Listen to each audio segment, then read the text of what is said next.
Salmo 32, nós vamos ler a partir do versículo 1.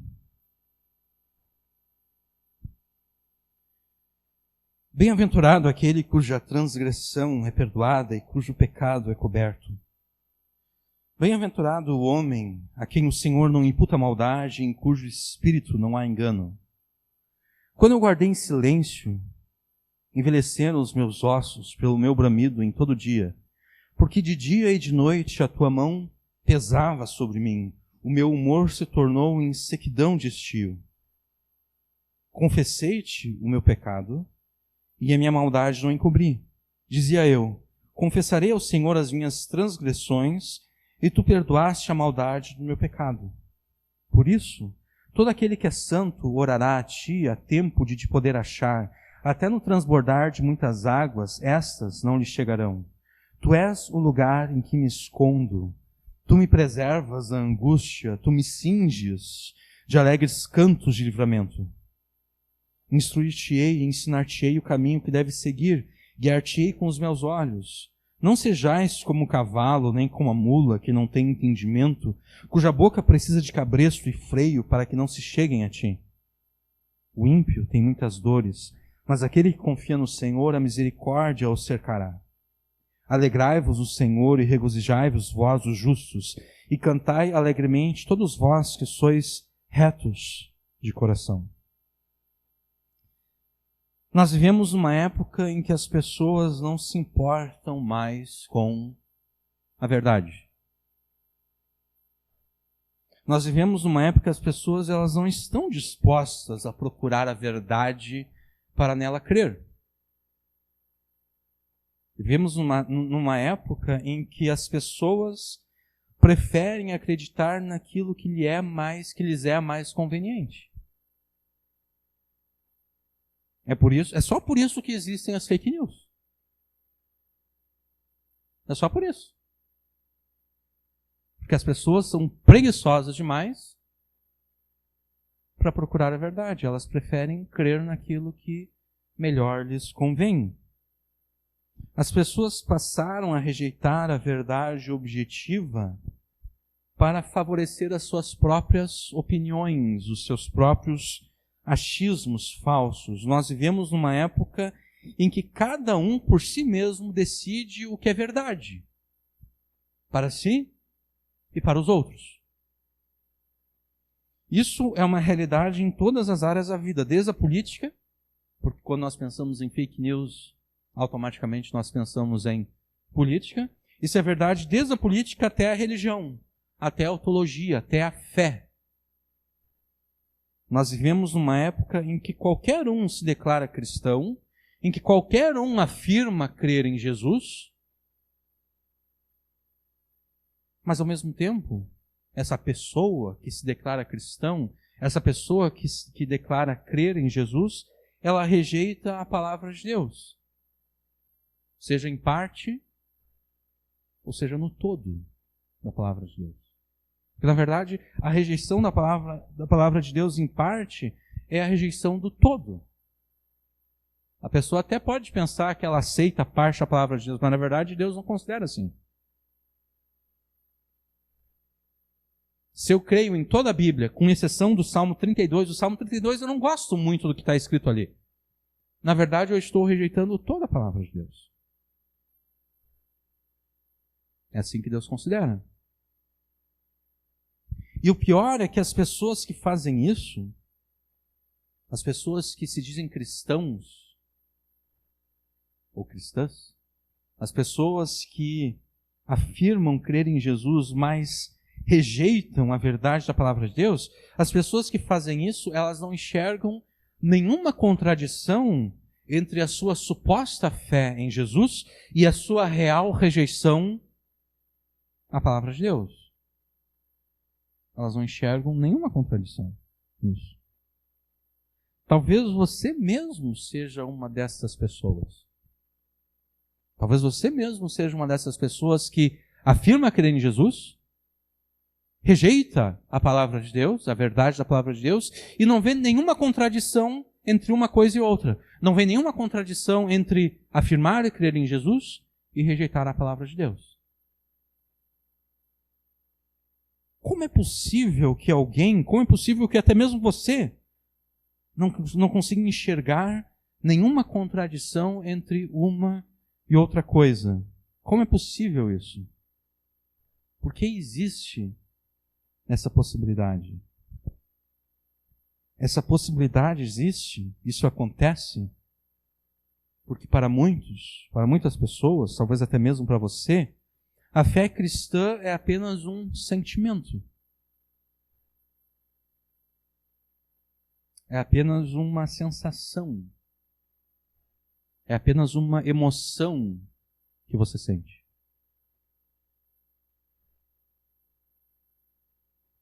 Na semana passada, na última pregação que nós fizemos em Colossenses, eu toquei no tema, eu dei um manual prático de como trocar de igreja. E ali eu afirmei que as pessoas trocam de igreja, muitos crentes trocam de igreja, como quem troca de roupa.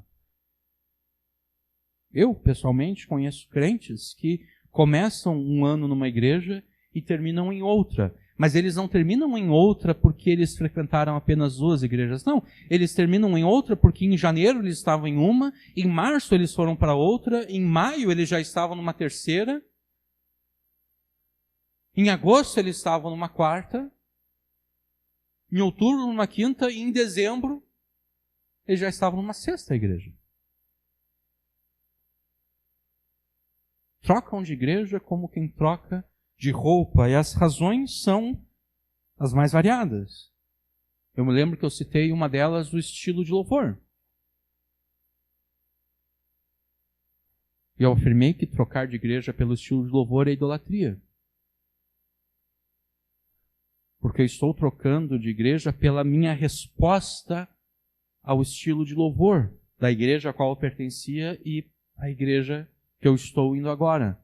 Por que isso? Porque eu considero que a fé cristã é uma questão de sentimento, de emoção. Eu me sinto mais emocionado com aquele outro estilo de louvor. Aquele outro estilo de louvor toca nas minhas emoções, eu me sinto arrepiado. E aquilo que as pessoas chamam de presença de Deus, na verdade, nada mais é do que emoção pura e barata.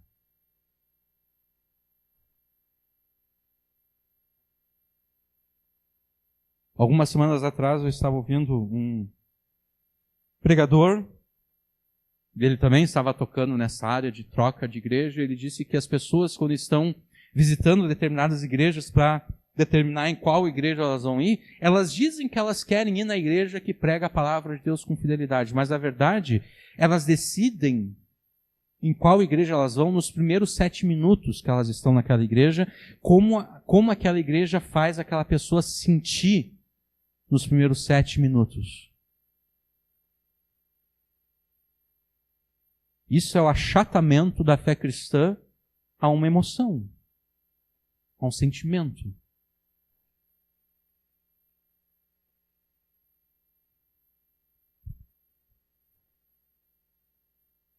Por que as pessoas não conseguem enxergar nenhuma contradição entre afirmar, crer em Jesus e rejeitar a palavra de Deus? Bom, porque para muitos, talvez mesmo até para você, a fé cristã é apenas um sentimento, uma sensação, uma emoção. É claro que a fé envolve sentimento, é claro que a fé envolve sensação e emoção, só que a fé vai muito além dessas coisas. Mesmo que a fé abarque sentimento, sensação e emoção, nós não podemos, em hipótese alguma, reduzir a fé a meros sentimentos, emoções e sensações e limitar a fé a essas coisas.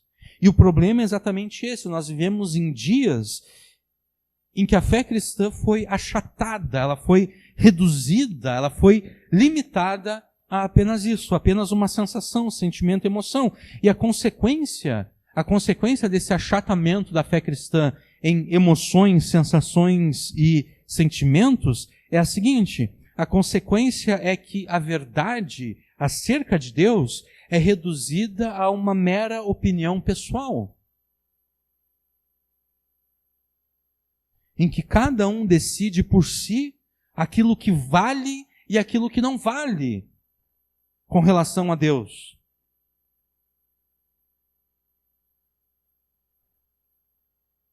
A pessoa decide por si.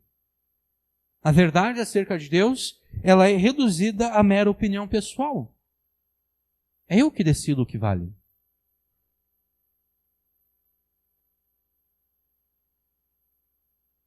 Esses dias, acho que foi ontem, eu estava na casa dos meus pais e estava... Acho que era tu que estava vendo, né? Um vídeo. Estava falando sobre aquela pastora cuja filha se desviou e tudo. E daí eu estava... Essa pastora, ela chegou a cogitar abandonar o ministério, porque grande parte das mensagens que ela prega diz respeito à família. Ela pensou, bom, como eu posso pregar agora sobre família se a minha filha se desviou e tudo mais? E não apenas se desviou, mas, se eu não me engano, ela posta vídeos contrariando abertamente o evangelho, a fé cristã e assim por diante. O meu primeiro comentário acerca do vídeo foi... Porque o contexto do vídeo era o seguinte, era alguém falando acerca dessa circunstância, né? Então o meu primeiro comentário acerca do vídeo foi, isso aqui não é classificado como fofoca? Né? Porque afinal de contas, é alguém que gravou um vídeo falando acerca da tragédia de uma terceira pessoa, né? O filho de alguém se desviou e alguém fez um vídeo, postou no YouTube acerca da tragédia que se abateu sobre aquela família crente, um filho desviado. O meu segundo comentário foi o seguinte, bom, não...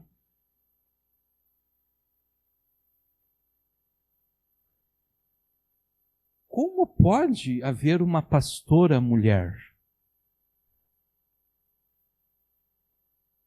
Né? Porque a palavra de Deus diz o seguinte, o homem é o cabeça do lar. A palavra de Deus diz que a mulher não deve exercer autoridade de homem.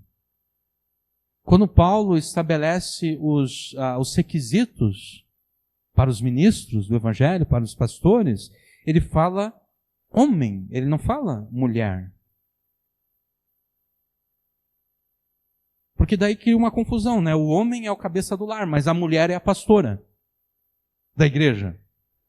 Então na igreja o homem tem que se submeter à sua mulher, porque afinal de contas as pessoas têm que se submeter aos seus pastores. A mulher é a pastora, então na igreja o homem tem que se submeter à mulher, mas daí na casa quem se submete a quem? Supostamente a pastora deveria se submeter ao marido, né? Mas se a mulher é pastora e o cara não, aparentemente quem tem mais conhecimento bíblico é a mulher. Então no final de contas quem é que vai mandar naquela família? É a mulher. Então o meu comentário foi o seguinte, bom,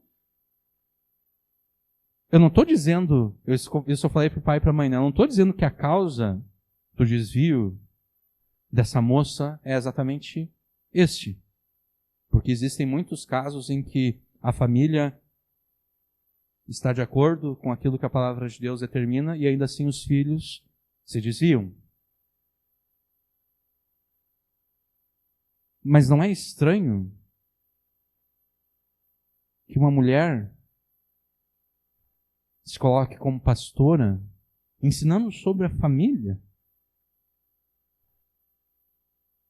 Não é estranho que a filha dela se desvie, porque aquela família ali não está funcionando de acordo com o mandamento de Deus. Na prática, talvez essa nossa irmã, que foi alçada à posição de pastora de forma indevida, talvez ela nunca conscientemente fez isso. Mas na verdade o que ela fez foi reduzir a verdade da palavra de Deus a uma mera opinião pessoal. Quando Paulo determina que apenas os homens devem ser líderes na casa de Deus, ela disse, bom, para mim isso aqui não vale. Para mim, Paulo era um machista, ele via numa época em que as mulheres eram oprimidas, e tudo, e então é isso. Ele está simplesmente reproduzindo aqui o machismo dele, então isso aqui não vale a palavra de Deus. Outras coisas valem, mas isso aqui não vale. Daí eu me pergunto como essa mulher poderia pregar contra o homossexualismo. Porque o homossexual ele vai dizer, bom, quando Paulo fala contra o homossexualismo, ele também estava apenas destilando o preconceito que ele tinha contra os homossexuais. Então aquilo que Paulo fala contra o homossexualismo também não vale. Moisés escreve contra o homossexualismo também não vale, porque ele só estava falando a partir do preconceito cultural que eles tinham.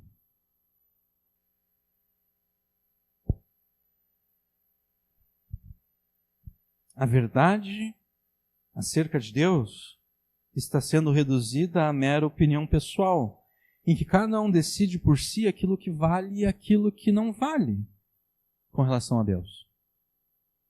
Ah, isso aqui eu gosto. Então isso aqui está valendo. Já isso aqui eu não gosto muito, então isso aqui não vale. Não é à toa o número cada vez mais crescente de escândalos, seja de ordem moral, seja de ordem teológica, doutrinária, entre aqueles que se afirmam cristãos evangélicos. Não é à toa, porque as pessoas estão dizendo, não, isso aqui vale, isso aqui não vale, aquilo ali eu quero, aquilo ali eu não quero. Ocorre que o Deus Todo-Poderoso, o Deus Criador dos céus e da terra, que no seu Filho, o Senhor Jesus Cristo, oferece salvação aos pecadores, este Deus, ele não se sujeita ao julgamento nosso, de meros mortais como você e eu. Ele não se sujeita, ele não aceita que nós nos aproximemos da palavra dele e digamos, isso vale, aquilo ali não vale. Ele não aceita isso. Ele, e somente Ele, é que tem o poder e a prerrogativa para dizer a verdade acerca de si mesmo. É só Ele que pode dizer, isso aqui vale, aquilo ali não vale. O pecado de Adão e Eva foi exatamente isso, não aceitar a autoridade de Deus. Deus disse, olha, a árvore da vida, e na verdade todas as outras árvores, está valendo para vocês. Vocês podem comer. Vocês só não podem comer da árvore do conhecimento do bem e do mal. Adão e Eva disseram, não. Somos nós que vamos decidir aquilo que vale e aquilo que não vale. O resultado é esse que nós estamos vendo. Né? O resultado são todas as atrocidades que foram cometidas no passado e todas as atrocidades que são cometidas hoje. Então, é Deus, é somente Deus que tem o poder e a prerrogativa para dizer a verdade acerca de si mesmo.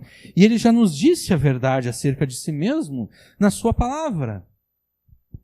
Começando em Gênesis e terminando em Apocalipse.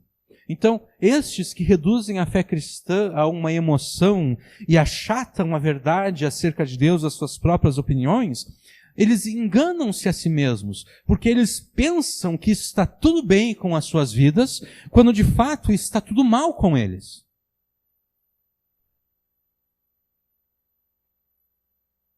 Eles pensam que está tudo bem com as suas vidas, quando na verdade está tudo mal com eles. Ao contrário do que eles pensam, os seus pecados não foram perdoados, eles não foram justificados por Deus, e como consequência disso, eles sofrerão muitas dores.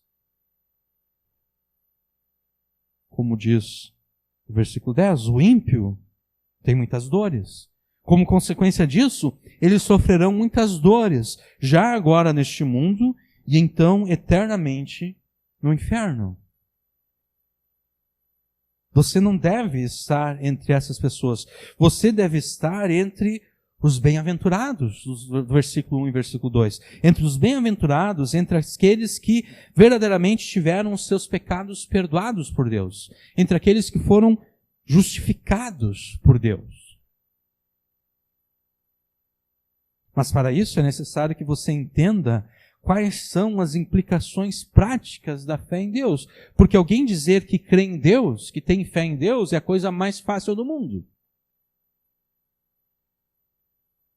Eu creio em Deus, eu creio em Jesus. Quantas pessoas você conhece que dizem que creem em Deus e creem em Jesus? Mas na verdade, pelas suas práticas, pela sua vida, demonstram que não creem em Deus nem em Jesus. É muito fácil as pessoas dizerem: eu creio em Deus, eu creio em Jesus. A questão é quais são as implicações práticas da fé em Deus, fé em Jesus. E o Salmo 32, ele é perfeito para esse propósito, porque nele você vai aprender exatamente isso. Nele você vai aprender o que significa de forma prática crer em Deus. O que significa de forma prática crer em Jesus. No Salmo 32, você vai aprender, em primeiro lugar, a necessidade que você tem de ter os teus pecados perdoados por Deus. A necessidade que você tem de ser declarado por Deus justo. E então, nesse salmo, você aprenderá 5 práticas que em conjunto, garantem que a veracidade, que a tua fé em Jesus é de fato verdadeira. No Salmo 32 você vai aprender que se de fato crê em Deus, você não se esconderá de Deus da mesma forma que Adão e Eva se esconderam de Deus. Se você de fato crê em Deus, você não esconderá os teus pecados de Deus. Pelo contrário, você confessará os teus pecados a Deus. No Salmo 32 você aprenderá que se de fato crê em Deus, você se esconderá em Deus. No ponto anterior nós dissemos que você não vai se esconder de Deus. Agora nós estamos dizendo que você vai se esconder em Deus. Buscando nele e somente nele a solução para todos os seus problemas. No Salmo 32 você vai aprender que se de fato crê em Deus, você aprenderá de Deus toda a verdade que ele revelou acerca de si mesmo, toda a verdade que ele revelou acerca de você e do modo como você deve viver neste mundo.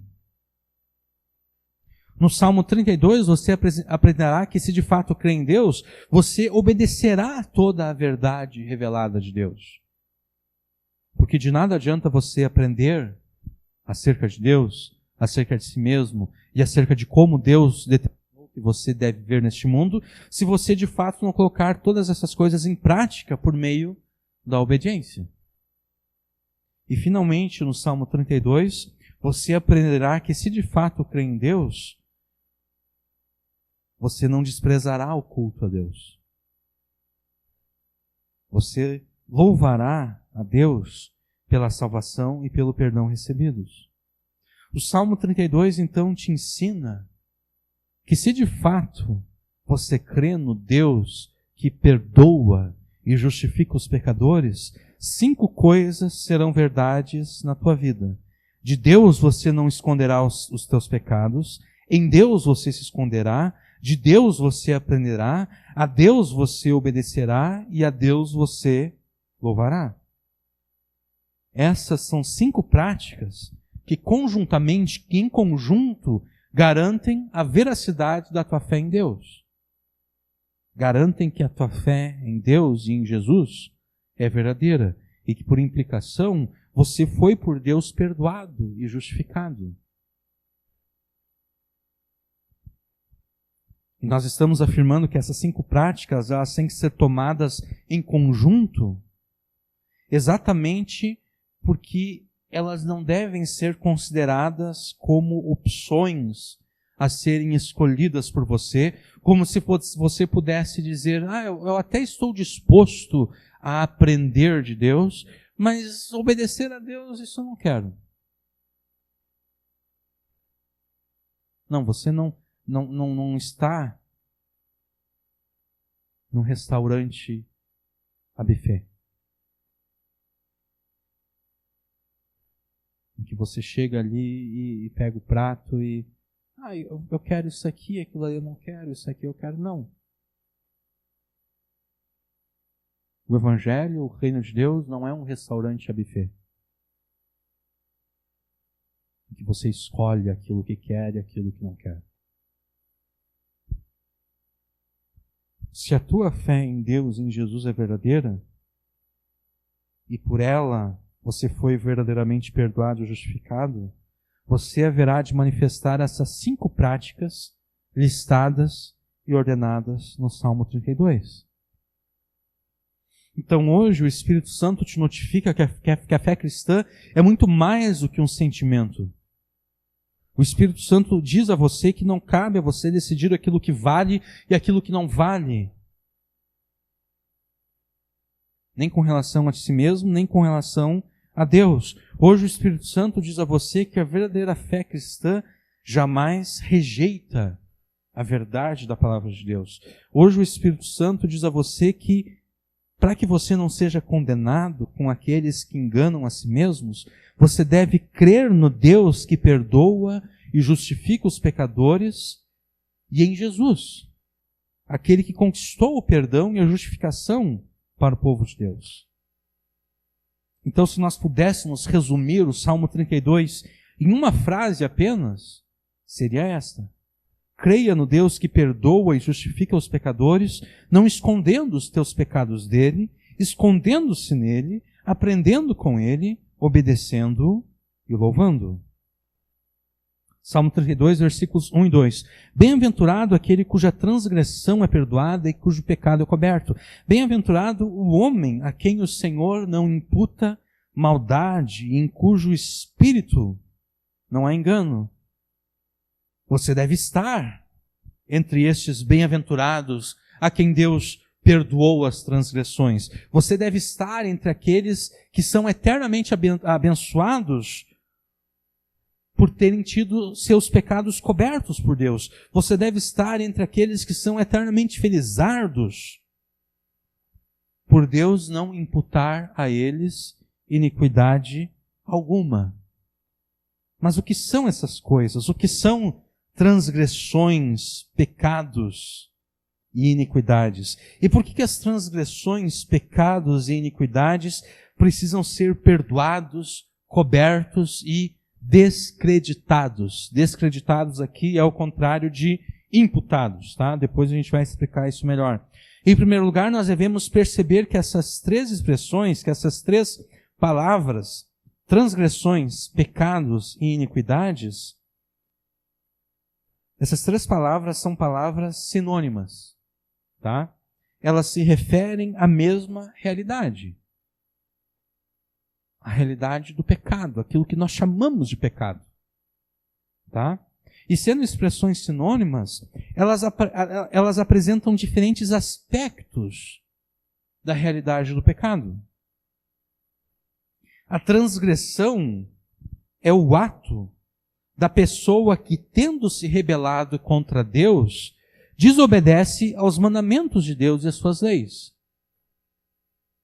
É transgredir, é ir além.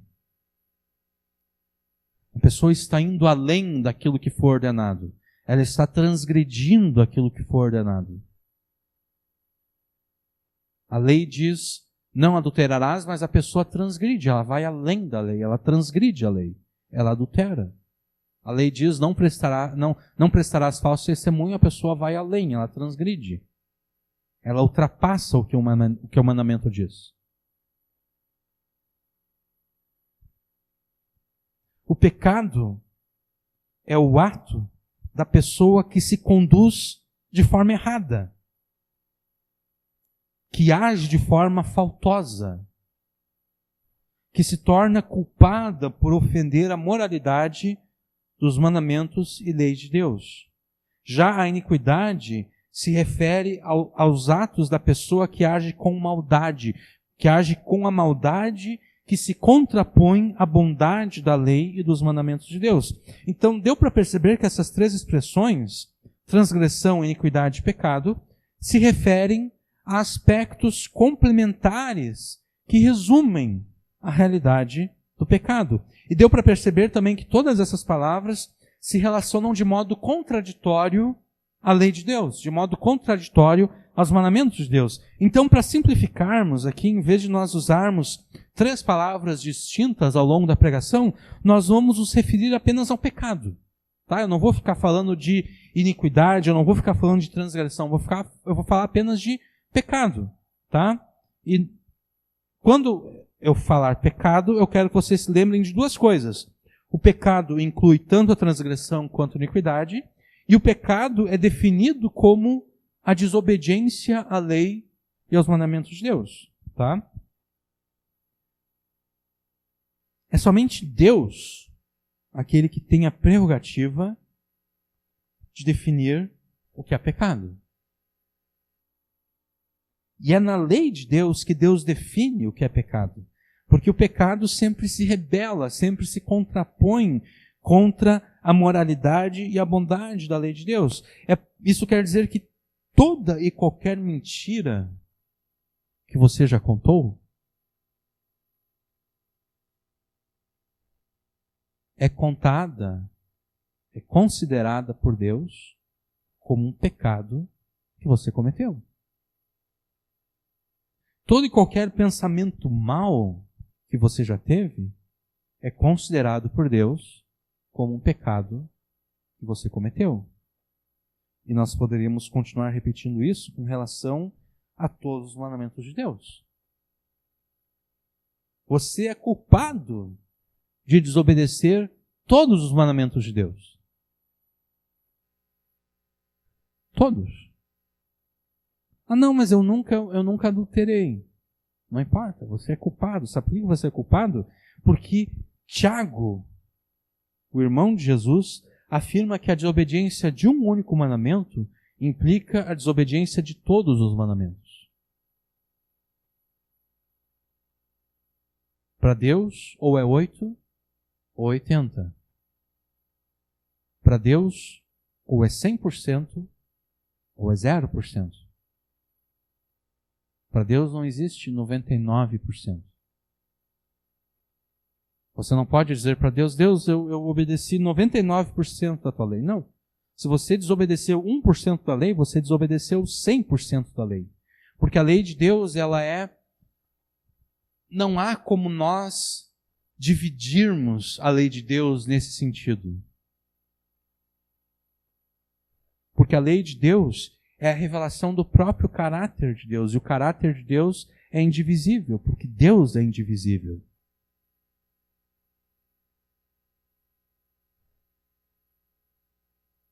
Então você é culpado de desobedecer todos os mandamentos de Deus, porque Tiago, o irmão de Jesus, afirma que a desobediência a um único mandamento equivale à desobediência a todos os mandamentos. E é exatamente essa a razão pela qual todos nós temos a necessidade de que Deus nos perdoe. De que Deus perdoe os nossos pecados. E da mesma forma que Davi usa 3 palavras distintas para se referir ao pecado, ele também usa 3 expressões diferentes para falar acerca do perdão de Deus. A palavra hebraica, traduzida no versículo 1 como perdão, significa literalmente carregar, né? Bem-aventurado aquele cuja transgressão é perdoada. Bem-aventurado aquele cuja transgressão é carregada para longe de si. Por essa palavra, o pecado é visto como um fardo, como um peso que deve ser carregado. A segunda palavra para o perdão, que também aparece no versículo 1, tem o sentido de cobrir, de esconder, ou ainda o sentido de limpar, de purificar. Bem-aventurado aquele cuja transgressão é pecado e cujo pecado é coberto, cujo pecado é escondido. Aqui o pecado é visto como uma mancha que deve ser coberta, que deve ser escondida. Escondida não no sentido de disfarçada, mas escondida no sentido de que ela foi limpa, ela foi removida.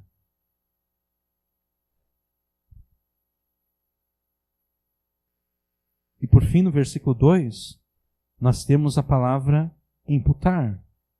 Bem-aventurado o homem a quem o Senhor não imputa maldade. Nós temos a palavra imputar, antecedida pelo advérbio de negação, não. Bem-aventurado o homem a quem o Senhor não imputa maldade. Eu acho que eu me enganei aqui, né? Ela estava falando de transgressão, pecado, iniquidade. Acho que eu estava usando uma outra tradução, tá? É por isso que o versículo 2 não fala de iniquidade, né? Fala de maldade. Acho que eu estava usando, na minha preparação aqui, eu usei outra versão. Mas não importa, né? A iniquidade, eu falei antes, se refere à maldade que se contrapõe à bondade de Deus, tá? Agora que eu percebi o meu erro aqui. Tenho que lembrar de corrigir isso aqui depois. Então, no versículo 2, nós temos a palavra imputar, antecedida pelo advérbio de negação, não. Tanto o verbo hebraico, aqui, imputar, tá? Quanto o seu equivalente grego na Septuaginta. A Septuaginta é a tradução grega do Antigo Testamento hebraico, tá? Tanto o verbo hebraico como o seu equivalente grego na Septuaginta também é usada por Paulo em Romanos 4, 7 a 8, na citação que ele faz do Salmo 32. Ambos esses verbos, tanto o hebraico como o grego, eles eram usados no mundo das finanças, no mundo da contabilidade, e eles eram usados com o sentido de creditar algo à conta de alguém. Então, se alguém fizer um Pix para você no valor de R$100, o que essa pessoa está fazendo? Essa pessoa está creditando a você R$100. Ela está, usando a linguagem do Salmo aqui, ela está imputando a você R$100. Então, a negação de imputar, ou melhor, o contrário de creditar, é descreditar. Ou ainda, não atribuir. Então nós poderíamos ler o versículo 2 da seguinte maneira: bem-aventurado o homem a quem o Senhor não acredita pecado. Ou então, bem-aventurado o homem a quem o Senhor não atribui pecado.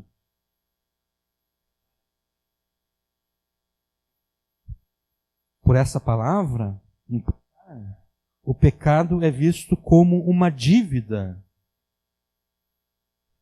que deve ser paga. Todos são pecadores diante de Deus e todos são pecadores contra Deus. O que significa que o pecado pesa sobre todos. O pecado mancha a todos. O pecado endivida a todos com Deus, inclusive você. E a maldição do pecado é essa. A maldição do pecado é que você vai ter que carregar por toda a eternidade o peso do pecado.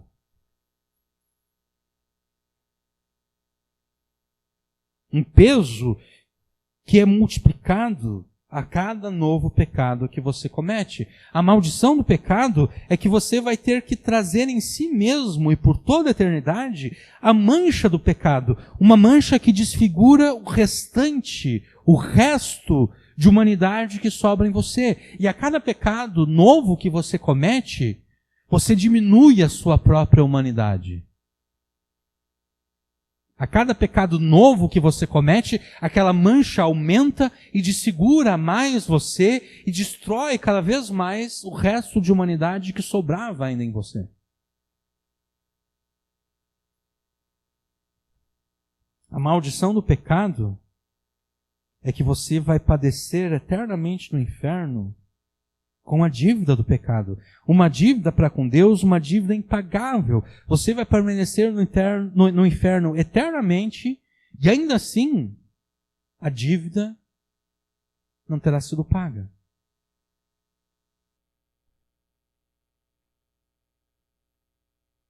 Uma infinidade de eternidades se passariam, se é que isso é possível, que de fato não é, né? Mas uma infinidade de eternidades se passariam e ainda assim a tua dívida não seria paga.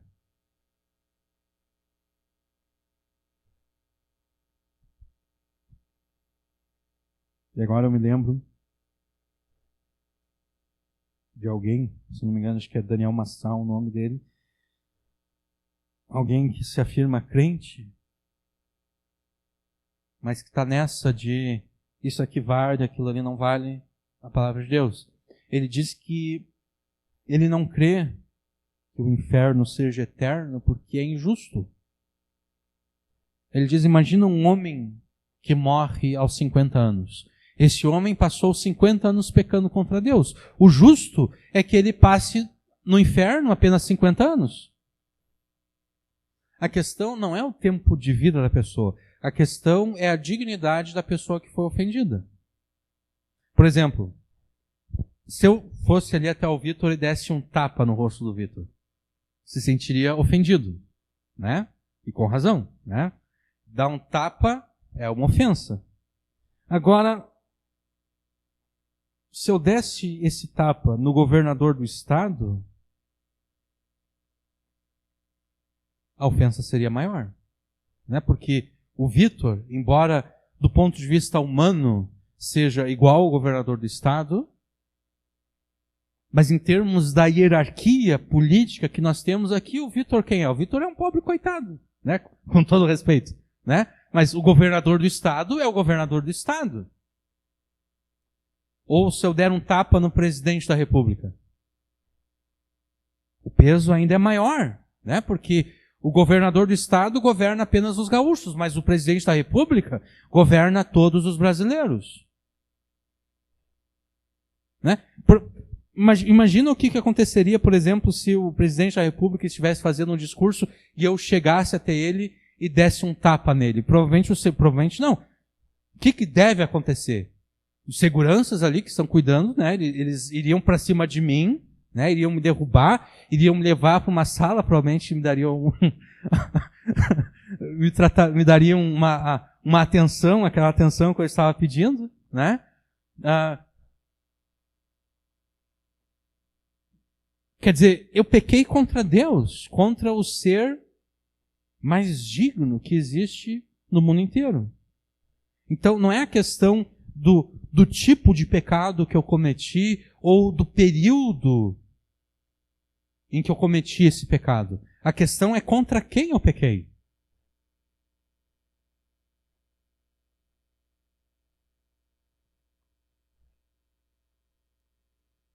Mas quais são as boas novas anunciadas por Davi no Salmo 32? Qual é o evangelho pregado por Davi aqui no Salmo 32? O evangelho pregado por Davi no Salmo 32 te notifica que Deus, na sua misericórdia e graça, Ele perdoa os pecados de certas pessoas, chamadas por Davi aqui de bem-aventurados. E você deve estar entre esses bem-aventurados, você deve estar entre estes que são eternamente abençoados, a quem Deus perdoou. E como você poderá ter a certeza de que está entre essas pessoas? Antes de respondermos essa pergunta, nós devemos dar um passo atrás e responder uma pergunta mais fundamental, uma pergunta anterior a essa, que é a seguinte: como é que Deus pode perdoar pecadores como você e eu? Como é possível que Deus perdoe pecadores? Porque Deus é um juiz justo. E um juiz justo não pode simplesmente perdoar.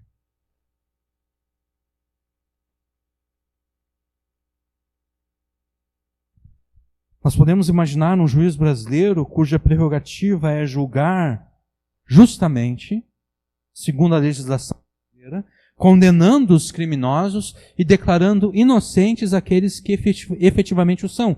Se esse juiz simplesmente resolvesse descartar as provas apresentadas pela polícia e pelo Ministério Público, provas que atestam que o réu é de fato culpado dos crimes dos quais ele é acusado, se esse juiz simplesmente resolvesse descartar essas provas e então declarar inocente o réu que é comprovadamente culpado, esse juiz é um juiz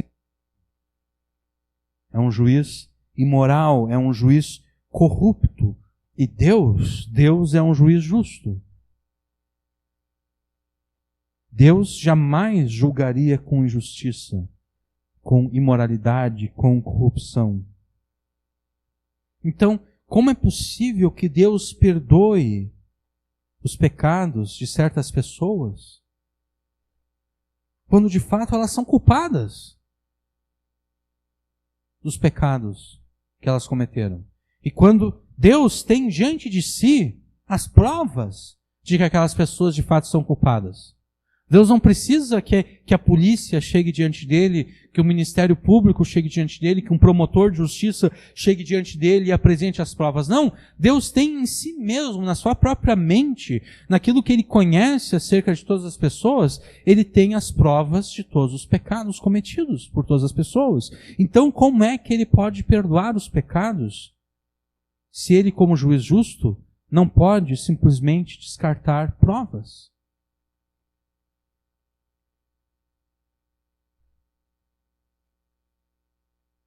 Deus não ignora os nossos pecados. Ele nos perdoa exatamente porque Ele faz com que outro pague pelos nossos pecados. E então, nesse ponto, alguém diria, não, mas aí a coisa ficou pior ainda. Porque uma coisa é o juiz ignorar as provas e declarar que aquela pessoa é inocente, contrariando as provas. Isso já é ruim. Pior ainda é o juiz falar assim, realmente tu é culpado disso. Mas não vai ser tu que vai pagar. Vai ser o outro ali, que não tem nada a ver. Isso é pior ainda, né? É pior ainda. Porque agora o juiz está pegando alguém que é inocente e condenando no lugar do culpado. Alguém diria, isso aí é uma injustiça completa. Mas na verdade não há injustiça da parte de Deus ao fazer isso. E por que não há? Não existe injustiça exatamente porque desde o início da criação, e na verdade desde a eternidade passada, Deus sempre trabalhou com a representação federal. A doutrina da representação federal ensina que Deus sempre toma um indivíduo como representante federal de todo o grupo ao qual aquele indivíduo pertence. Então, Adão, como o primeiro homem, como o pai da humanidade, ele foi escolhido por Deus como o primeiro representante federal da humanidade. Se Adão tivesse obedecido à ordem de Deus com perfeição, não apenas ele, mas toda a humanidade teria recebido a vida eterna pela obediência de Adão. Porque a pressuposição ali de Gênesis 1 e 2 é que Adão só teria acesso à árvore da vida depois que ele passasse pelo teste de Deus.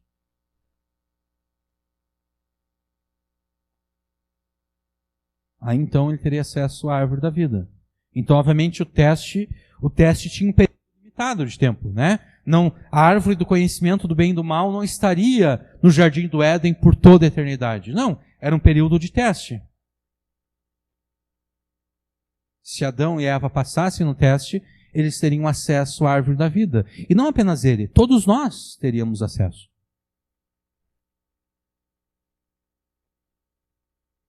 Mas como Adão se rebelou contra Deus, Deus considerou que toda a humanidade se rebelou com ele e que pecou contra Deus. Por isso foi necessário que o Filho Eterno de Deus se fizesse homem como você e eu, para que ele, Jesus Cristo, participando da nossa humanidade, fosse escolhido pelo Pai como o segundo e último Adão. Paulo fala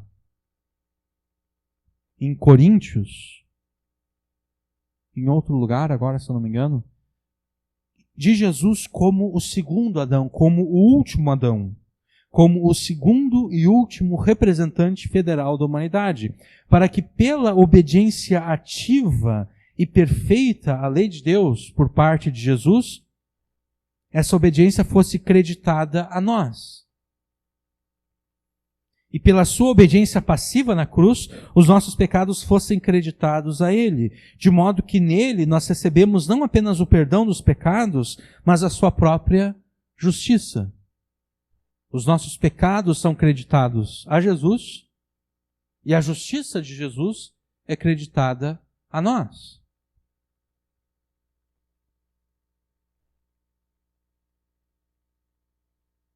É exatamente desse modo que Deus perdoa os pecadores sem tornar-se injusto. Deus justifica os pecadores e permanece sendo justo. E agora sim nós podemos voltar à pergunta original que fizemos antes. Como você pode ter certeza que se encontra entre os felizardos a quem Deus destinou para receberem a bem-aventurança do perdão dos pecados? E a resposta é simples. Através da fé naquele que viveu essa vida perfeita e justa e morreu na cruz para comprar para você o perdão dos pecados. É através da fé em Jesus que você é declarado por Deus inocente de todos os pecados e perfeitamente justo. É exatamente isso que Paulo argumenta em Romanos 4, quando ele cita aqui os 2 primeiros versículos do Salmo 32. Que diremos sobre... Isso aqui é Paulo em Romanos 4, tá? Que diremos sobre Abraão, nosso pai, segundo a carne? O que foi que ele alcançou? Porque se foi justificado pelas obras, Abraão tem do que se gloriar, mas na verdade não diante de Deus. Porque o que diz a Escritura? A Escritura diz que Abraão creu em Deus, e isso lhe foi atribuído, lhe foi imputado, lhe foi creditado como justiça. Ora, o salário daquele que trabalha não lhe é atribuído como favor, mas como dívida. Contudo, ao que não trabalha, mas crê naquele que justifica o ímpio, a sua fé lhe é atribuída como justiça. Assim também Davi fala da bem-aventurança do homem a quem Deus atribui a justiça sem as obras, dizendo: bem-aventurados aqueles cujas iniquidades são perdoadas e cujos pecados são cobertos. Bem-aventurado o homem a quem o Senhor nunca atribuirá pecado. Você pode ter a certeza de que está entre os bem-aventurados caso você desconfie completamente de você e confie unicamente em Jesus.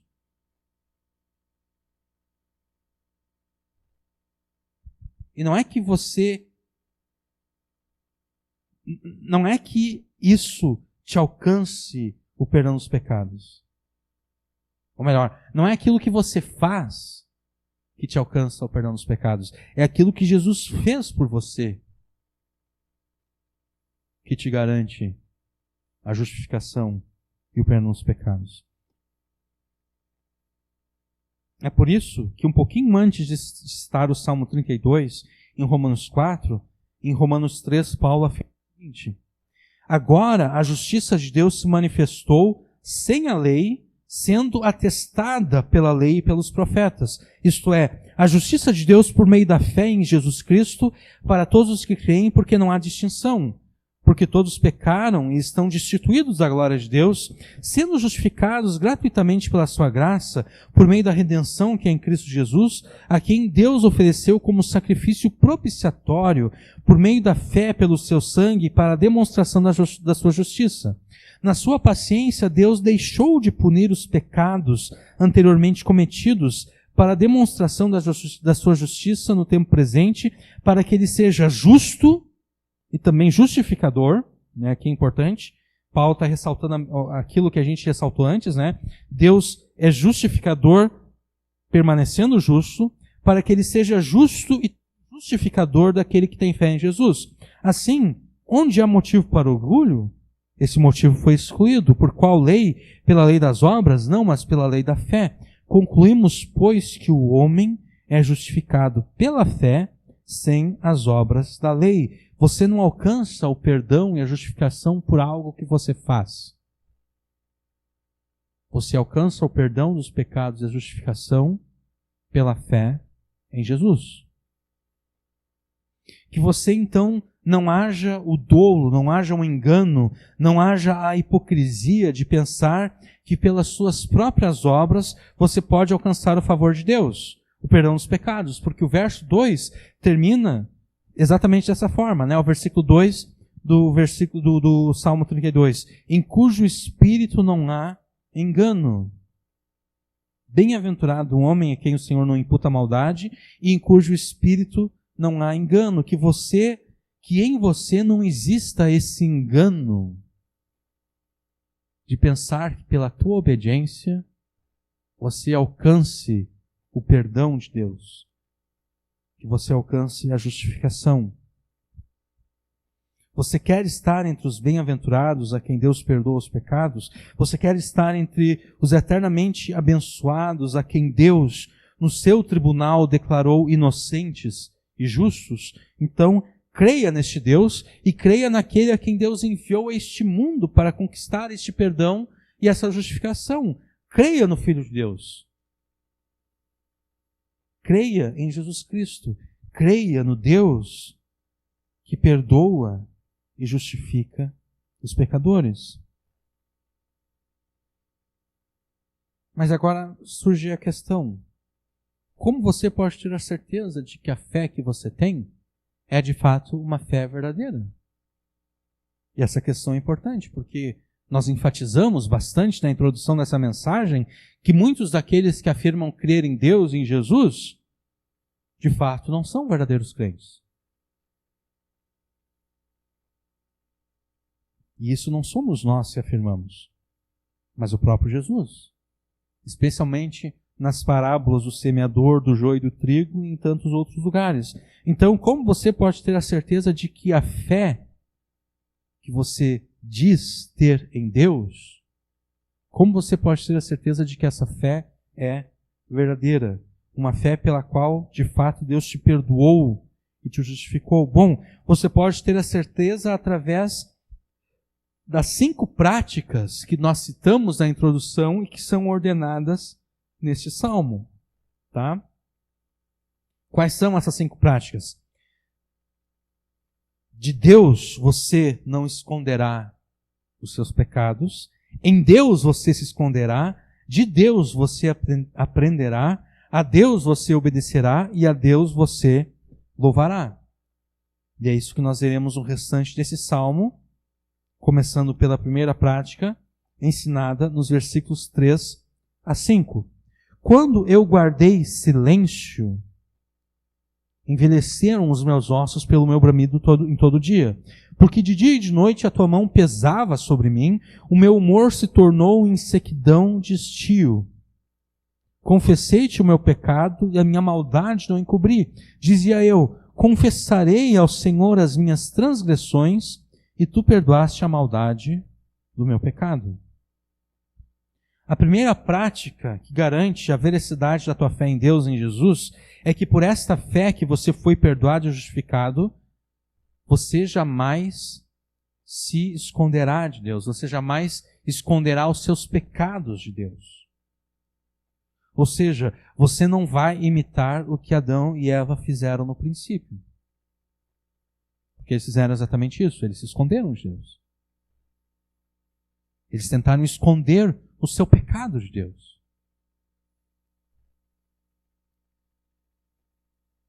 Aqui nesses versos, você observa que a verdadeira fé em Deus e em Jesus te leva ao verdadeiro arrependimento, te leva à confissão de pecados. Davi afirma que enquanto ele tentou se esconder de Deus, enquanto ele tentou esconder os seus pecados de Deus, enquanto ele se recusou a se arrepender e confessar os seus pecados a Deus, enquanto ele guardou os seus pecados em silêncio, Deus o disciplinou.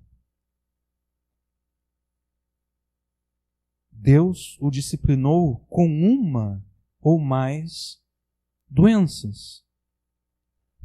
Envelheceram os meus ossos pelo meu bramido em todo dia. No versículo 4, o meu humor se tornou em sequidão de estio.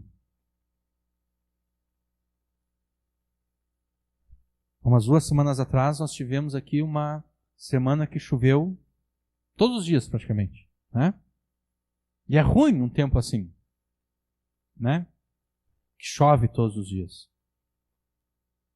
Mas ao mesmo tempo, é ruim quando não chove. Nunca. Sequidão de estio é quando a chuva não vem por tanto tempo que tudo fica seco. Tudo morre pela falta de água.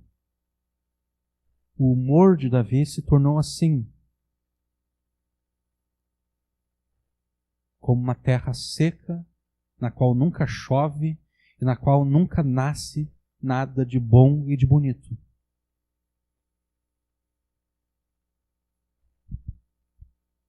Davi diz literalmente no versículo 4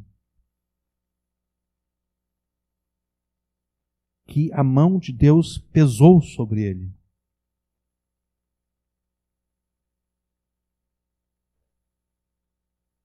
Os ossos de Davi envelheceram, o humor dele se tornou como uma terra seca na qual nunca chove, porque a mão de Deus estava pesando sobre ele.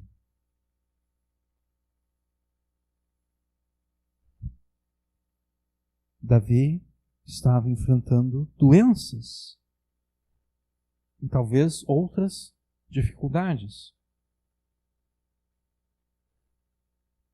Isso quer dizer que todas as doenças que nós enfrentamos, todas as aflições que nós sofremos, é Deus nos disciplinando por algum ou por vários pecados?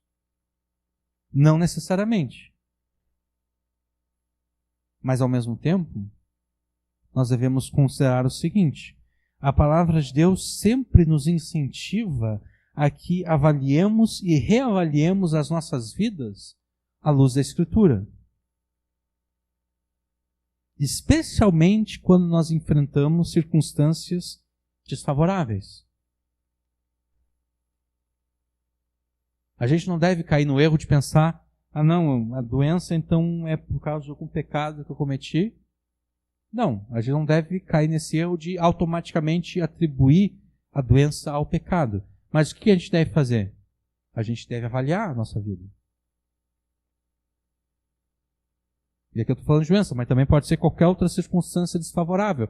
De repente tudo começou a dar errado. Bom, vou avaliar a minha vida para ver se eu não estou desobedecendo a Deus. Porque se eu estou desobedecendo a Deus e tudo começou a dar errado, é muito provável que tudo está dando errado porque Deus está pesando a sua mão contra mim.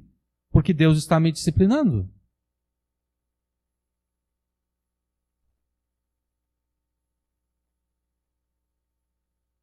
O escritor de Hebreus afirma que Deus nos disciplina para que sejamos feitos participantes da sua santidade, para que, perseverando, nós vivamos eternamente com Ele.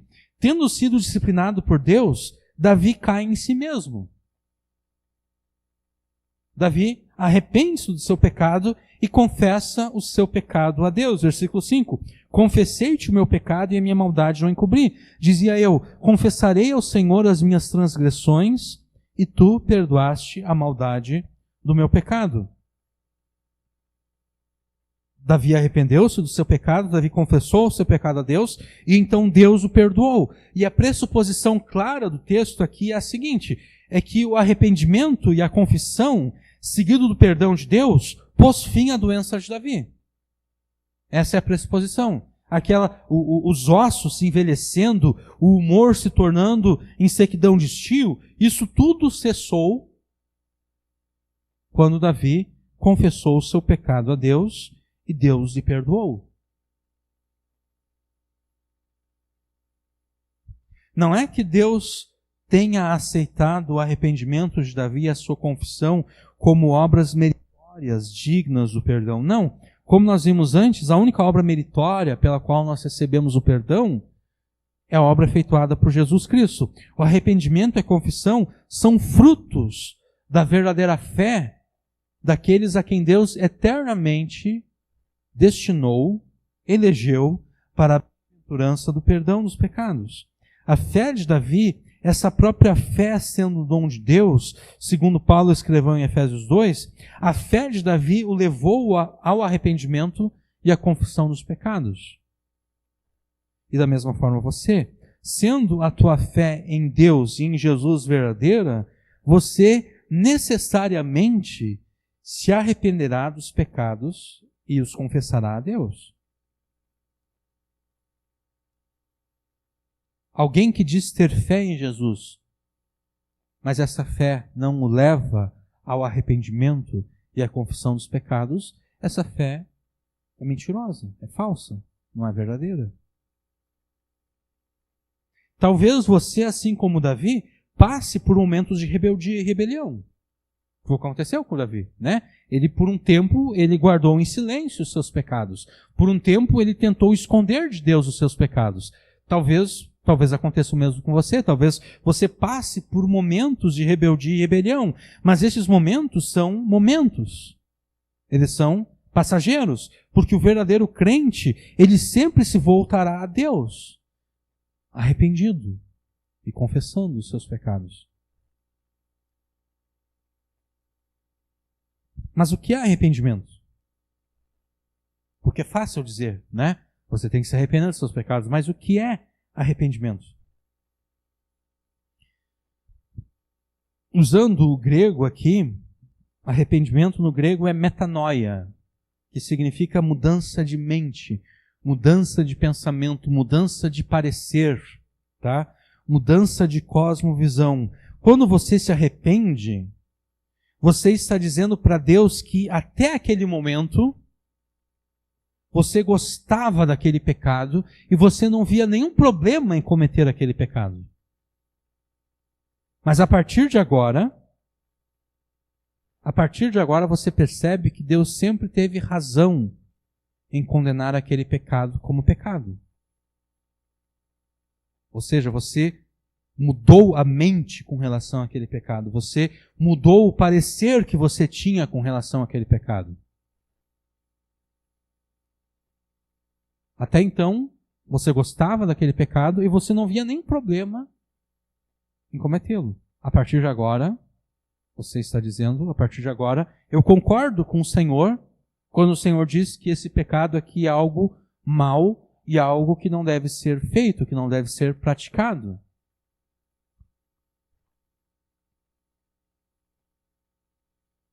Ou seja, o arrependimento é você passar a concordar com Deus. Arrepender-se é concordar com Deus acerca daquilo que Deus diz sobre um pecado específico.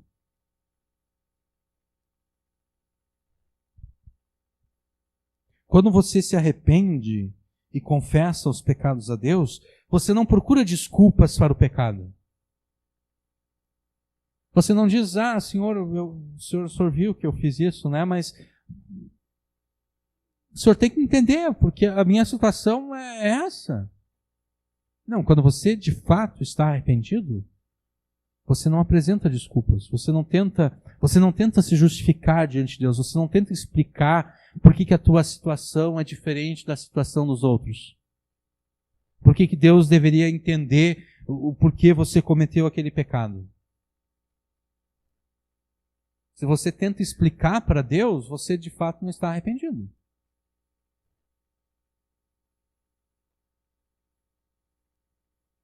Quem tenta justificar os seus pecados diante de Deus, rejeita a justificação que só Deus pode dar. Quem tenta apresentar desculpas para o seu pecado, rejeita o perdão de Deus. Porque no final de contas a pessoa está dizendo, bom, o senhor tem que entender. A pessoa, no fim, ela está dizendo que não existe nada de errado naquilo que ela fez. Para os outros, até é errado. Na circunstância dela, não é errado ela ter feito aquilo.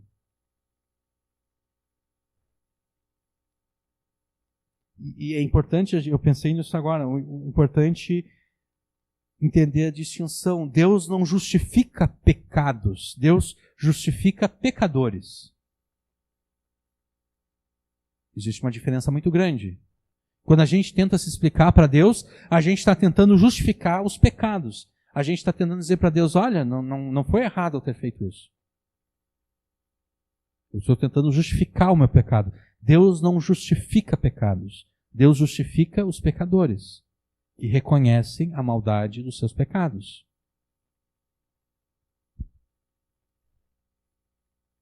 A consequência prática do arrependimento e confissão dos pecados é dupla. A primeira consequência prática é a seguinte: você vai restituir todo o mal que você fez. Você vai se esforçar, ou melhor, desculpe, a primeira consequência prática do arrependimento e confissão é a seguinte: você vai restituir todo o mal que você fez, e a segunda é que você se esforçará para não mais pecar contra Deus. E não apenas você vai se esforçar para não mais pecar contra Deus, você de fato não mais vai pecar contra Deus. O que nós queremos dizer com restituição? Bom, nós queremos dizer que se você verdadeiramente está arrependido dos seus pecados, você vai se esforçar ao máximo para desfazer todo o mal que você causou às pessoas contra as quais você pecou. Então, eu menti acerca do Vitor para alguém.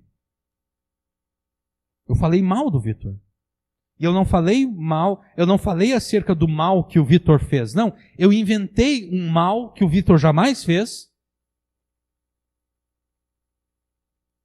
E eu falei isso para alguém. Eu disse, olha, o Vitor fez isso, isso, isso.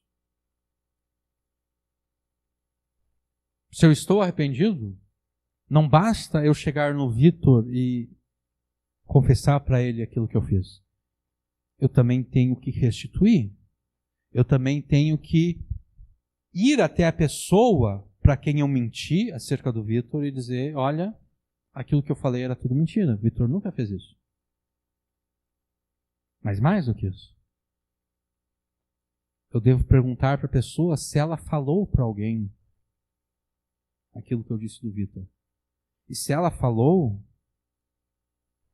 eu tenho que perguntar para quais pessoas ela falou, e eu vou ter que ir para cada uma daquelas pessoas e dizer, olha, fulano de tal falou isso do Vitor, né? Na verdade, o Vitor nunca fez isso. Fui eu que menti para ela e falei, e daí eu vou ter que perguntar para essas pessoas se elas falaram para outras pessoas. Isso é muito trabalhoso. Sim, isso é muito trabalhoso, mas isso é restituir o mal que foi feito, né? Porque senão daqui a pouco o Vitor vai estar conversando com alguém, de repente vai estar querendo fechar negócio com alguém, e a pessoa não quer negociar com o Vitor, e o Vitor não sabe por quê.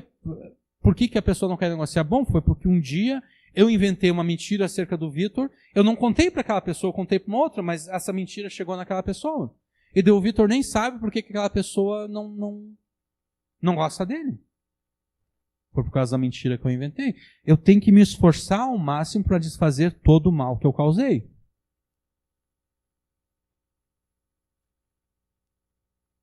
Zaqueu, no Evangelho de Lucas, ele dá um bom exemplo do arrependimento que se mostra pelo desejo e pelo esforço de fazer restituição, de desfazer o mal feito. Olha só o que Zaqueu fez. Zaqueu, vocês conhecem a história, né? Zaqueu era um cobrador de impostos, ele era um homem baixinho, Jesus estava passando na cidade, ele sobe em cima de uma árvore para ver Jesus. Jesus chega para Zaqueu e diz, olha, Zaqueu, eu quero ir na tua casa, eu quero comer uma janta na tua casa. E Zaqueu então recebe Jesus. Então, no meio da janta, no meio do banquete, Zaqueu levanta-se e diz ao Senhor Jesus, vê, Senhor, darei aos pobres metade dos meus bens, e se prejudiquei alguém em alguma coisa, eu vou restituir 4 vezes mais. Os cobradores de impostos, nos dias de Jesus, eram conhecidos por cobrar a mais, exatamente para roubar das pessoas. Eles estavam roubando as pessoas. Só que eu disse, olha, se eu prejudiquei alguém, se eu cobrei imposto a mais do que era devido, eu vou devolver. Mas eu não vou devolver apenas aquilo que eu roubei. eu vou pegar aquilo que eu roubei, eu vou multiplicar por 4. Então, sim, eu vou devolver a pessoa. Isso é restituição. Isso é o sinal de que a pessoa verdadeiramente se arrependeu. Porque alguém que diz que se arrependeu, mas não quer desfazer o mal feito, que arrependimento é esse? Está lá a pessoa dizendo, não, agora eu sou crente em Jesus, agora eu sou cristão, todos os meus pecados foram perdoados. E daí está lá as pessoas dizendo, tá bom, mas e aquilo que tu me prejudicou? E todo o mal que tu me fez? Como é que isso fica?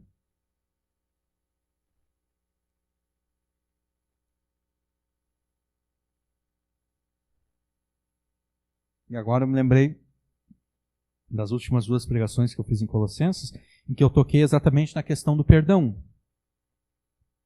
Como é que alguém perdoa uma pessoa? É muito comum, no meio cristão evangélico, se falar que perdão é esquecer.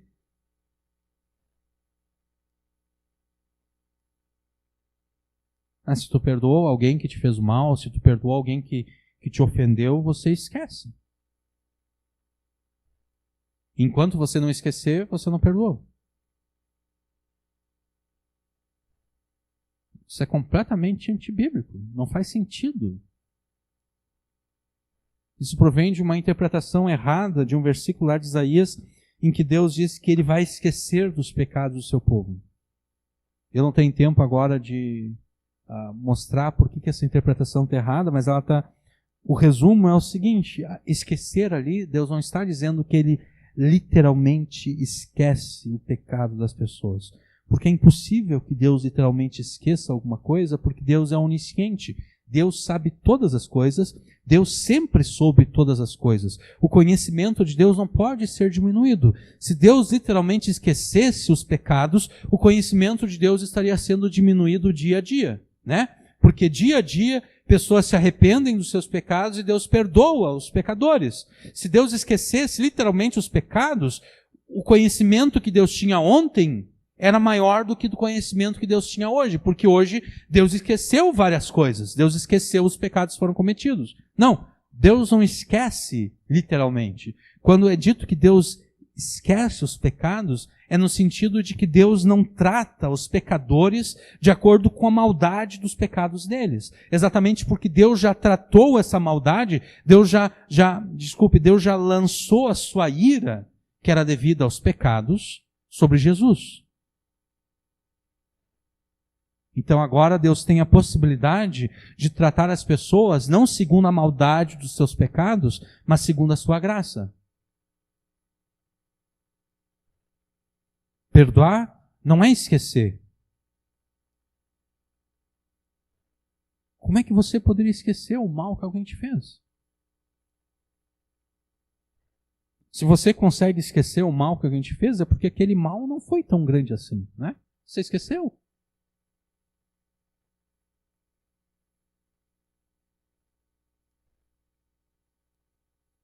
Perdoar é simplesmente fazer o bem a quem te fez o mal. É amar o teu inimigo. De novo, amar não é ter um sentimento favorável com relação ao inimigo. Não, amar é cumprir a lei de Deus com relação ao inimigo. Aquela pessoa é teu inimigo, não porque você quis ser inimigo dela, mas porque ela quis ser teu inimigo. E daí agora você vê que ela está passando necessidade, ela está passando fome. Como você perdoa aquela pessoa? Bom, você vai lá e dá um prato de comida àquela pessoa. Você não paga o mal com o mal, você paga o mal com o bem. Você se lembra de todo o mal que aquela pessoa fez e de repente você fica destruído, você vê aquela pessoa e você fica destruído por dentro porque você se lembra de todo o mal que ela fez, mas você vai lá e dá um prato de comida para ela.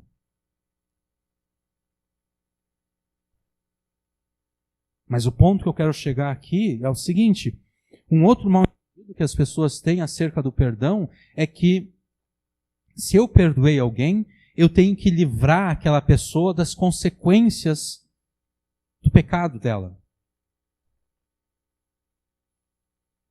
E eu percebi que as pessoas têm essa má compreensão acerca do perdão em notícias que às vezes ocorrem, que às vezes que eu tomei conhecimento de pais crentes, por exemplo, que tiveram os seus filhos assassinados. Né?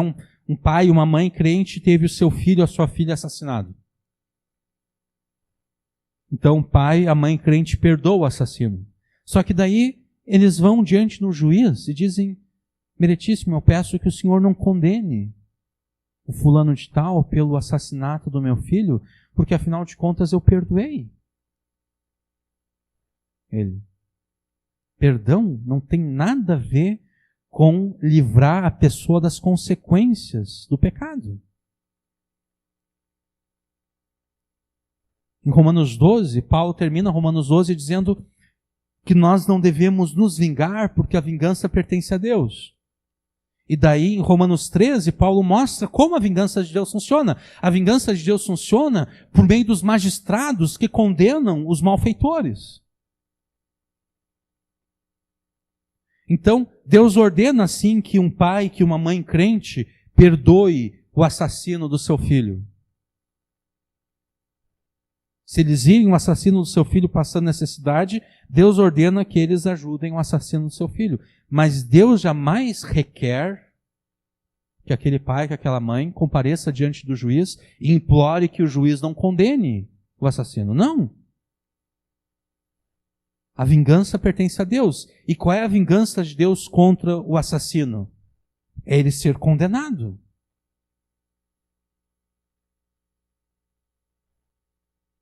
Então, voltando aqui. Zaqueu roubou de muitas pessoas. E essas pessoas, elas deveriam perdoar Zaqueu. Mas perdoar Zaqueu não significa dizer: Zaqueu, tu não precisa devolver o que tu roubou de mim. Não. O mal tem que ser desfeito. Na verdade, é uma falta de bondade eu dizer que a pessoa que pecou contra mim não precisa restituir o que ela fez de mal contra mim. Porque eu, ao pregar o Evangelho, eu devo exigir das pessoas um arrependimento verdadeiro. E o arrependimento verdadeiro passa exatamente pela restituição. Como eu posso pedir daquela pessoa um arrependimento que não restitui o mal feito? Que não tenta desfazer o mal realizado? Eu não posso. Porque Deus, o arrependimento que Deus exige é um arrependimento que leva a pessoa a desfazer o mal recebido. Todos aqueles que foram roubados por Zaqueu deveriam perdoar Zaqueu. Mas perdoar Zaqueu não significava Zaqueu bater na porta da pessoa e querer devolver 4 vezes aquilo que tinha roubado e a pessoa dizer: não, Zaqueu, não precisa me devolver porque eu já te perdoei. Não. Uma coisa não tem nada a ver com a outra.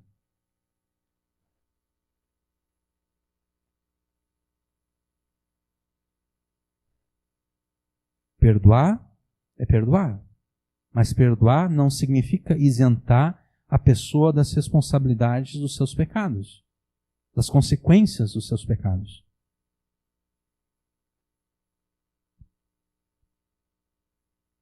Então, a primeira consequência prática do arrependimento é a restituição, é se esforçar ao máximo para desfazer todo o mal realizado.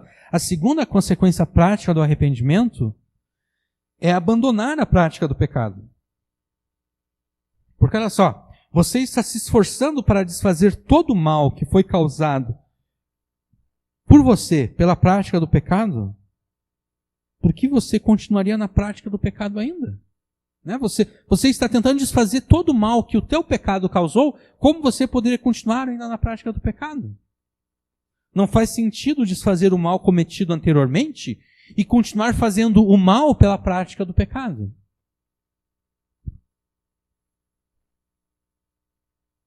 Como você conseguirá vencer o pecado para não mais praticá-lo? Bom, fazendo uso dos meios de graça que Deus deixou à tua disposição. Quais são esses meios de graça? A oração, a leitura da palavra, a presença nos cultos para adorar a Deus e ouvir a pregação da palavra, a disposição para obedecer a Deus, a comunhão com os irmãos e muitas outras coisas ordenadas na palavra de Deus. E não é que a prática dos meios de graça te farão merecer a graça de Deus. Não, a prática dos meios de graça são o resultado da verdadeira fé em Deus, pelas quais você, pela fé, se apropria da graça de Deus. Porque isso muitas vezes nós nos enganamos. Nós devemos nos apropriar da graça de Deus. A graça de Deus não é merecida por nós, ela jamais pode ser merecida por nós. Mas nós devemos nos apropriar da graça de Deus.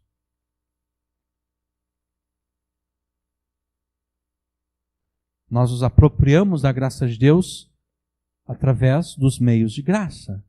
Nós nos apropriamos da graça de Deus pela oração, pela leitura, pelo estudo da palavra, pelo culto a Deus, pela comunhão com os irmãos. É dessa forma que nós nos apropriamos da graça de Deus. E é nos apropriando da graça de Deus que nós teremos condições de vencer o pecado e não mais praticá-lo. Não se esconda do Deus que justifica os pecadores. Não esconda os teus pecados do Deus que perdoa os pecadores. Porque como Deus poderia perdoar aquilo que você está tentando esconder?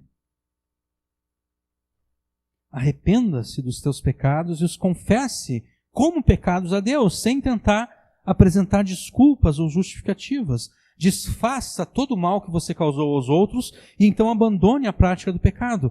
Desse modo você vai se assegurar que a fé que você diz ter em Deus e em Jesus é uma fé verdadeira, é uma fé legítima. Não faça como fizeram Adão e Eva quando eles pecaram contra Deus. Faça como Davi. Apresente os teus pecados a Deus com confissão e arrependimento verdadeiros.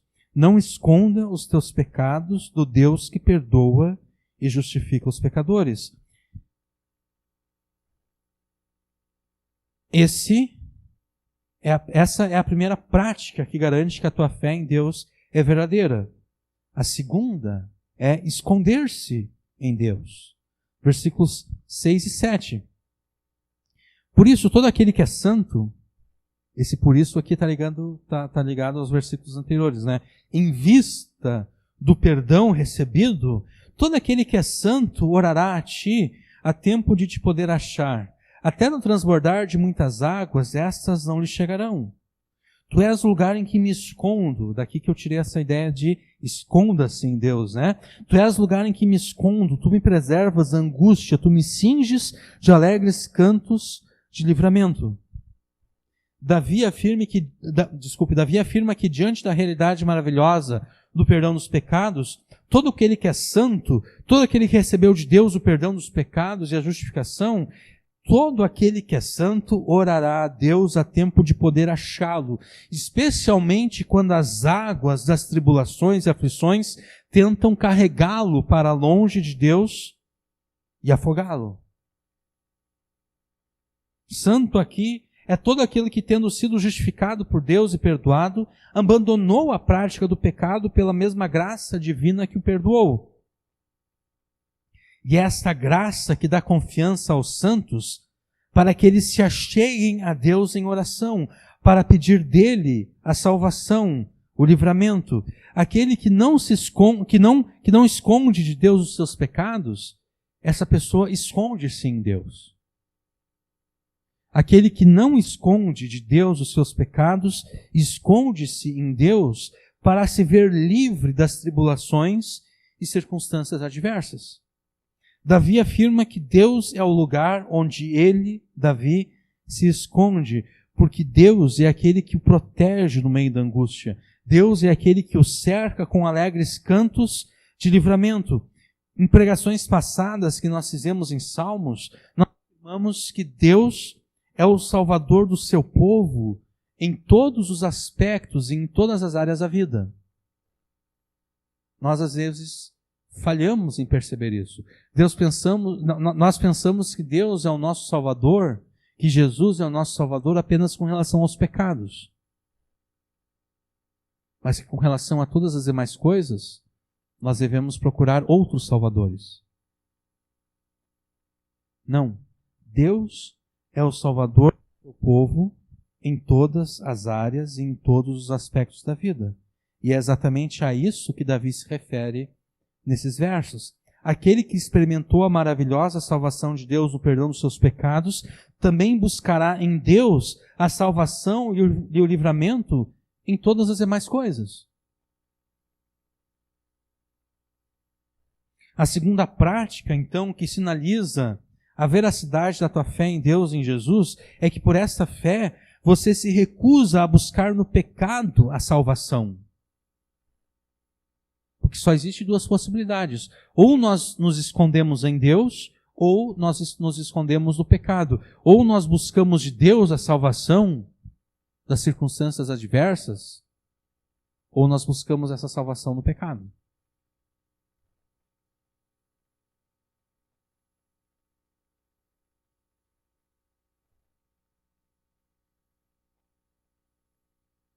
O que as pessoas fazem quando tudo dá errado na vida delas? Elas se dedicam ainda mais ao pecado, né? O casamento de uma pessoa deu errado. O casamento falido. Não deu certo. Onde a pessoa busca salvação? No pecado. Ela se torna promíscua. Ela passa a ter casos e mais casos. Ou então ela busca salvação na bebida alcoólica, nas drogas.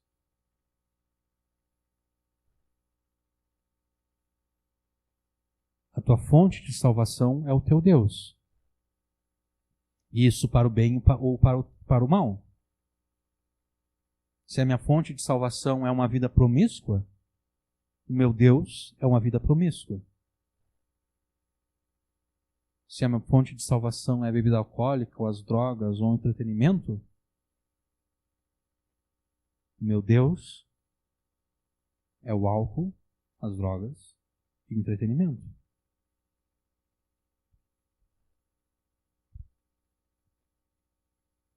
Em vez de esconder-se no pecado, você se esconderá no Deus que perdoou os teus pecados e te justificou. E o que é esconder-se em Deus? Esconder-se em Deus é orar sempre a Deus a tempo de poder achá-lo, para que Ele te preserve no meio da angústia e não permita que as águas da aflição te arrastem para longe e te afoguem.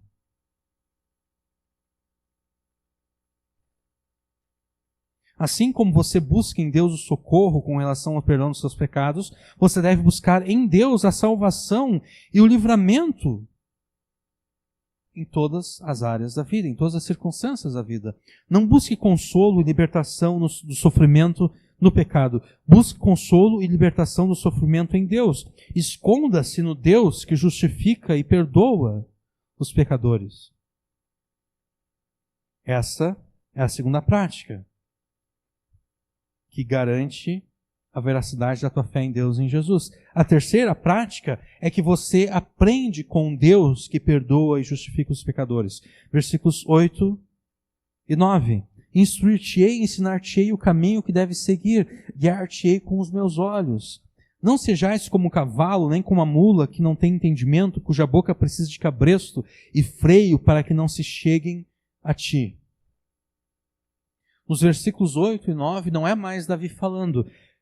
Agora é Deus falando com Davi. E, por extensão, Deus falando conosco. E o Deus que perdoa e justifica os pecadores nos diz que Ele nos instruirá e nos ensinará o caminho que devemos andar. Nós já vimos em pregações passadas que a Escritura sempre usa as figuras do andar e do caminho como metáforas para o estilo de vida que nós devemos viver. como Deus nos ensina o estilo de vida que devemos viver. Ele nos ensina por meio da sua palavra, especialmente na sua lei e nos seus mandamentos. Quando Deus nos instrui e nos ensina por meio da sua palavra, como devemos viver, Ele de fato está interessado em nós. Ele está interessado no nosso aprendimento, no nosso aprendizado e no nosso progresso na obediência a Ele. É isso que o final do versículo 8 quer dizer, quando nós vemos que Deus nos guia com os seus olhos. Não no sentido de que Ele está nos vigiando para nos pegar no flagra. Deus não está com os seus olhos fixos em nós, como quem diz, eu vou te pegar, eu vou te flagrar no pecado. Não, não é esse o sentido aqui. O sentido expresso por essa frase é que Ele está interessado que aprendamos a viver segundo o que Ele nos ensina na sua palavra.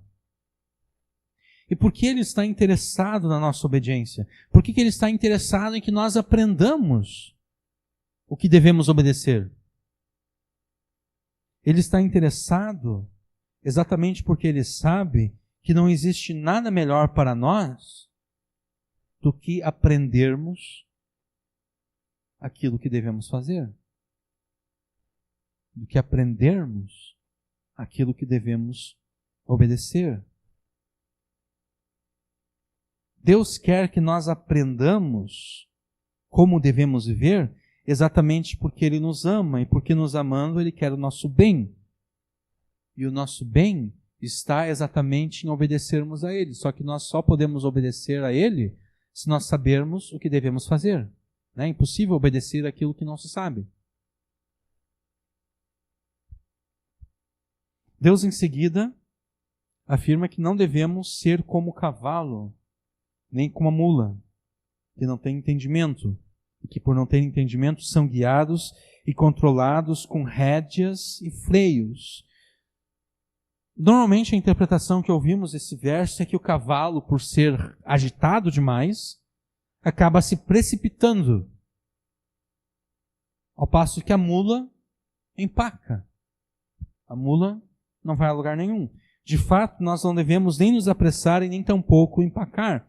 Mas eu acho que a chave para entendermos essa imagem aqui do cavalo e da mula está na explicação de que nem o cavalo e nem a mula possuem entendimento. E é por isso que eles devem ser guiados, governados por freios e cabrestos, por freios e rédeas. Deus não quer que nós sejamos como o cavalo e a mula. Devem ser guiados por freios e rédeas. Não, Deus quer que nós sejamos maduros, que nós tenhamos entendimento para que saibamos exatamente o que devemos fazer em todas as circunstâncias, de acordo com a sua palavra. Normalmente o que ocorre conosco é o seguinte: a gente está vivendo a vida e daí de repente acontece uma coisa. A tragédia acontece. Acontece uma circunstância que nós não estávamos esperando. Então a gente fica desesperado, sem saber o que vai fazer, e daí a gente vai na Bíblia para tentar descobrir o que a gente deve fazer. Normalmente é isso que acontece, mas Deus não quer que seja assim. O propósito de Deus é que de antemão nós já saibamos o que devamos fazer, mesmo antes do problema se apresentar a nós. A gente já deve saber, se acontecer isso, eu devo fazer isso. Se acontecer aquilo, eu devo fazer aquele outro. Eu já devo saber antes do problema acontecer. Porque daí quando o problema acontece, eu até vou ficar nervoso, mas eu não vou ficar tão nervoso assim, porque eu já sei o que deve ser feito. Eu já estava preparado para aquela circunstância.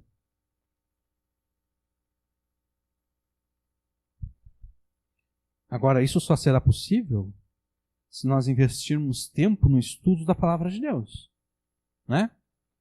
Porque do contrário, realmente nós não estaremos preparados. A circunstância vai chegar e a gente vai ficar desesperado porque não sabe o que fazer. Só será possível se nós investirmos tempo no estudo da palavra de Deus, se nós não desprezarmos o culto a Deus, onde a palavra de Deus é pregada.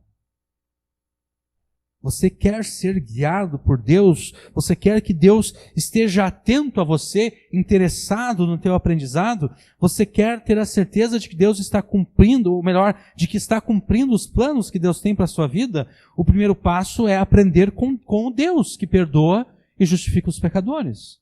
Então invista tempo na leitura e no estudo da palavra de Deus e se esforce para estar sempre presente nos cultos. Aprenda com o Deus que perdoa e justifica os pecadores. E já que você vai aprender, aproveite e dê o passo seguinte, o próximo passo lógico, que é obedeça aquilo que você aprendeu.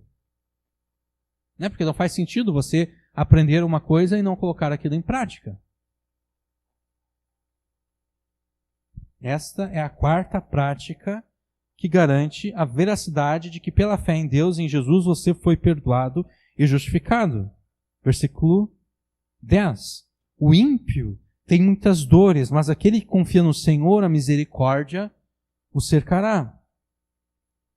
O resultado da desobediência dos ímpios são as muitas dores que eles sofrerão, já agora no presente e então eternamente no inferno. Já o resultado da obediência daqueles que creem em Deus é o amor benevolente e fiel de Deus, traduzido aqui como misericórdia. A misericórdia cerca aqueles que obedecem a Deus.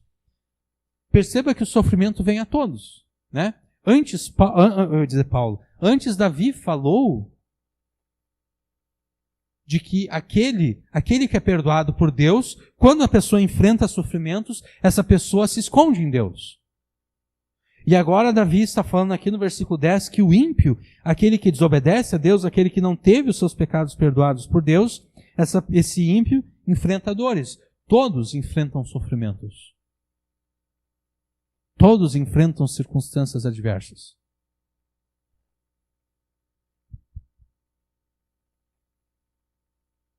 A diferença está no significado desses sofrimentos, dessas circunstâncias adversas. O sofrimento que vem sobre os santos vem como forma de disciplina. O sofrimento que vem sobre os santos é o amor fiel e benevolente de Deus trabalhando para o teu bem, para que você seja participante da sua santidade, porque afinal de contas, sem santificação, ninguém verá o Senhor. Mas as dores que vêm sobre os ímpios não vêm como disciplina de Deus sobre os ímpios, porque Deus não disciplina aqueles que não são filhos dele. As dores que vêm sobre os ímpios vêm como resultado da ira de Deus como eles. Já é uma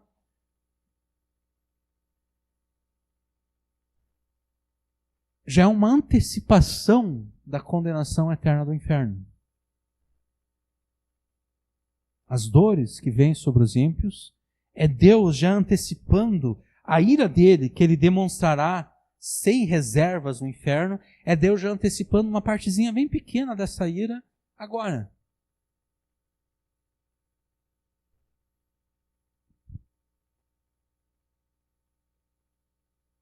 Versículo 10. O ímpio tem muitas dores, mas aquele que confia no Senhor, a misericórdia o cercará. A ação de confiar no Senhor, aqui no versículo 10, ela tem implicações práticas. Não é apenas confiar passivamente nas promessas de Deus. Não. Confiar aqui é confiar ativamente nas promessas de Deus. E como é que você confia ativamente nas promessas de Deus? Confiando nos mandamentos de Deus. E você demonstra que confia nos mandamentos de Deus obedecendo-os.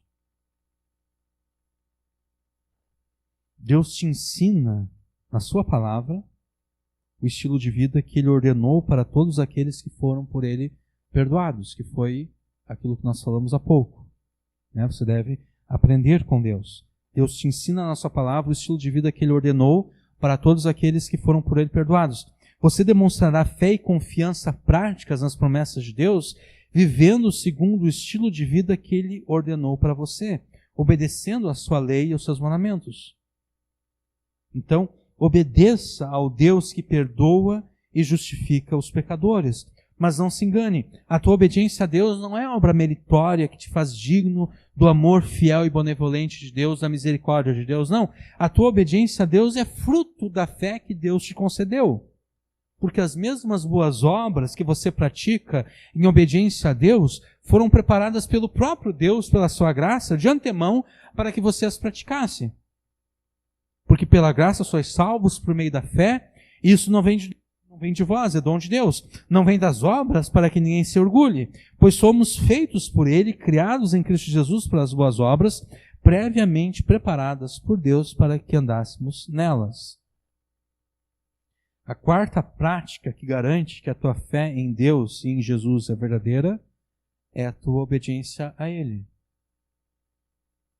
Não como forma de conquistar o perdão, mas como resultado da fé. Obedeça ao Deus que perdoa e justifica os pecadores. E a quinta prática, nós vemos o verso 11. Alegrai-vos o Senhor e regozijai-vos, vós os justos, e cantai alegremente todos vós que sois retos de coração. A quinta prática que garante a veracidade da tua fé em Deus e em Jesus é o teu apreço pelo culto a Deus. É o teu apreço pelo louvor e adoração ao Deus que perdoa e justifica os pecadores. Nos últimos meses eu tenho notado que alguns irmãos parecem estar desprezando o culto a Deus.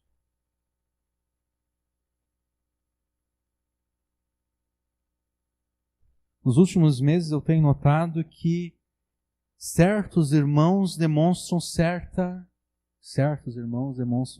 muito repetitivo, mas tudo bem, demonstram certa apatia e displicência com relação ao culto a Deus. E mesmo quando estão presentes, demonstram apatia e displicência na sua presença. Especialmente no período de louvor. Essa apatia e displicência com relação ao culto a Deus, ou mesmo estando presente no culto a Deus, essa recusa em juntar-se aos demais irmãos no louvor a Deus é algo extremamente preocupante. É extremamente preocupante porque neste último verso aqui, Davi faz uma conexão direta entre tudo aquilo que ele disse antes, tudo aquilo que ele falou antes sobre perdão dos pecados e o louvor que alguém presta a Deus. Né? Alegrai-vos o Senhor e regozijai-vos vós os justos. Os justos são aqueles que foram perdoados. Cantai alegremente todos vós que sois retos de coração. Quem são os retos de coração? Foram aqueles que foram perdoados por Deus e como consequência do seu perdão a Deus, agora obedecem a Deus. Davi faz essa conexão. Aquele que foi perdoado, a consequência na vida dele é que ele não vai desprezar o culto a Deus. A consequência na vida dele é que ele não vai desprezar o louvor a Deus. Na primeira vez que eu preguei o Salmo 32, ainda no ano passado, eu não percebi essa conexão. Eu passei direto. Mas ontem, enquanto eu estava revisando a pregação, e eu acrescentei várias coisas, porque o eu de hoje é diferente do eu que estava vivo há quase um ano atrás, eu tenho outras percepções, então acrescentei outras coisas. Por exemplo, eu acrescentei sobre, há um ano atrás eu não falei o que era de fato arrependimento, eu simplesmente falei que deveria se arrepender. Mas ontem eu estava pensando, não, aqui tem que explicar o que é arrependimento, qual é a implicação prática do arrependimento. E eu nem acrescentei, eu acrescentei agora, enquanto estava pregando, acerca do perdão. O que significa perdoar? Que o perdão não é isentar a pessoa das suas responsabilidades. Então, o eu de hoje é diferente do eu de quase um ano atrás. O eu de quase um ano atrás passou batido pelo versículo 11.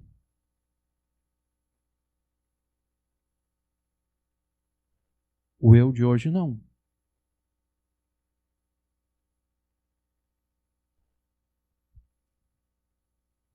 Davi não foi o único personagem bíblico a fazer essa conexão.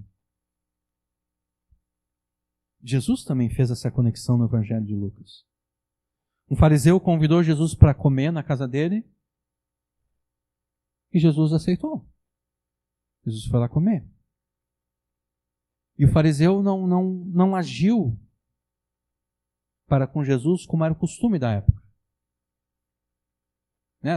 As estradas eram de chão batido, empoeiradas, as pessoas não usavam, não existia sapato fechado, as pessoas usavam sandálias. Então, obviamente, imagina você andando de sandália numa estrada de chão batido, cheia de poeira. O teu pé fica sujo de poeira, né? Então, qual era o costume da época? A boa educação. Alguém chegava na tua casa, você oferecia para a pessoa, vinha um servo ali, né, daquela pessoa, e lavava os pés do convidado. Para que a pessoa se sentisse mais à vontade, com os pés limpos. Era costume também receber a pessoa e dar um beijo na pessoa. Como quem diz, olha, tu é bem-vindo na minha casa. Eu estou te recebendo de bom grado, eu estou feliz que tu está aqui comigo. Era costume também ungir a testa da pessoa com óleo. Eu não sei exatamente agora qual o sentido disso, mas era o costume da época, só que o fariseu não fez nada disso. Daí estava ali naquela reunião também, tinha uma mulher prostituta.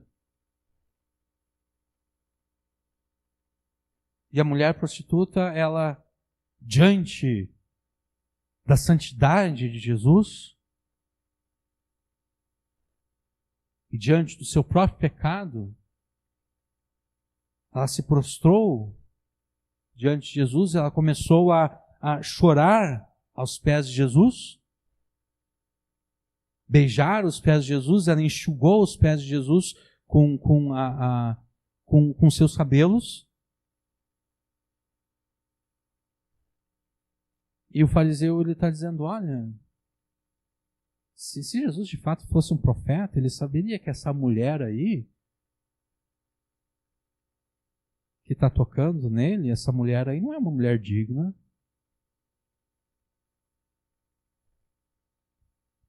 Aí Jesus conta a seguinte parábola para ele. Certo credor tinha 2 devedores, um lhe devia 500 denários e o outro 50.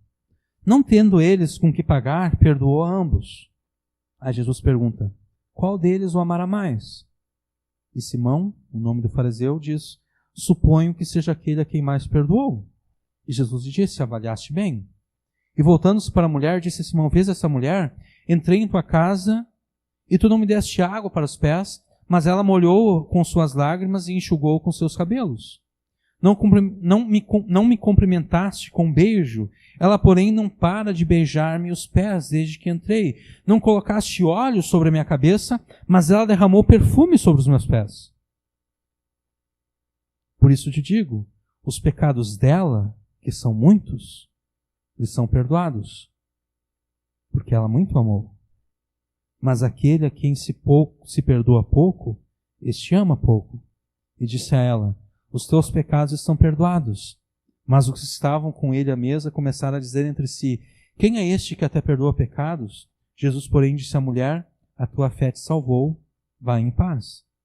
Jesus afirma que o teu amor e a tua devoção a ele são meios pelos quais ele e você podem medir o quanto você considera ou desconsidera o perdão dos pecados que ele conquistou pela sua morte. A tua devoção a ele é o meio pelo qual ele mede e o meio pelo qual você deve medir o quanto você considera o sacrifício de Jesus.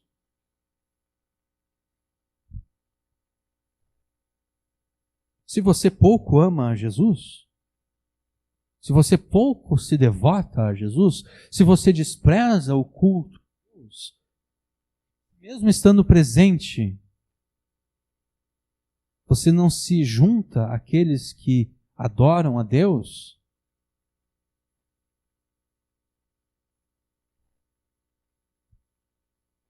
será que você de fato foi perdoado? Porque quem pouco ama exatamente porque pouco foi perdoado. Quem pouco se devota, quem pouco louva, ou quem nem mesmo louva, é porque não considera que os seus pecados eram tão graves assim, não considera que esses pecados, ou melhor, não considera que ele tinha necessidade de ser perdoado por Deus.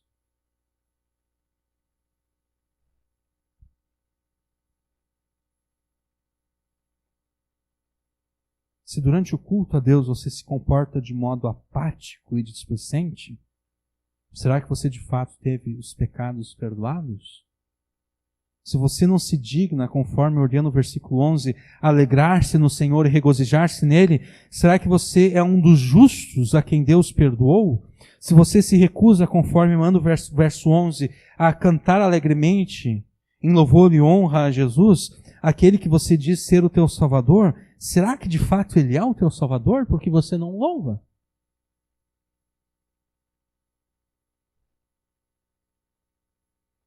Quem pouco ama, quem pouco se devota a Deus e a Jesus, é porque despreza a salvação. Mas quem muito ama, quem muito se devota a Deus e a Jesus, reconhece tanto a gravidade dos seus pecados quanto a grandeza do amor de Deus e do sacrifício do seu Filho na cruz.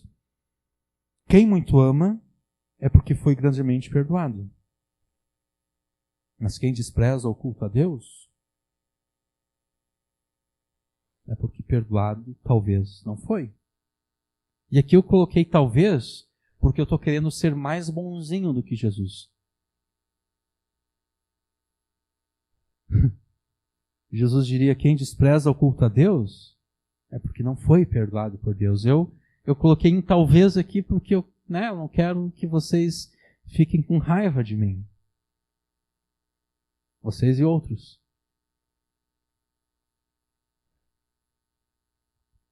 Quem se recusa a alegrar-se no Senhor durante o culto a Deus e a cantar louvores em adoração a Cristo, agora sim, é porque não foi perdoado.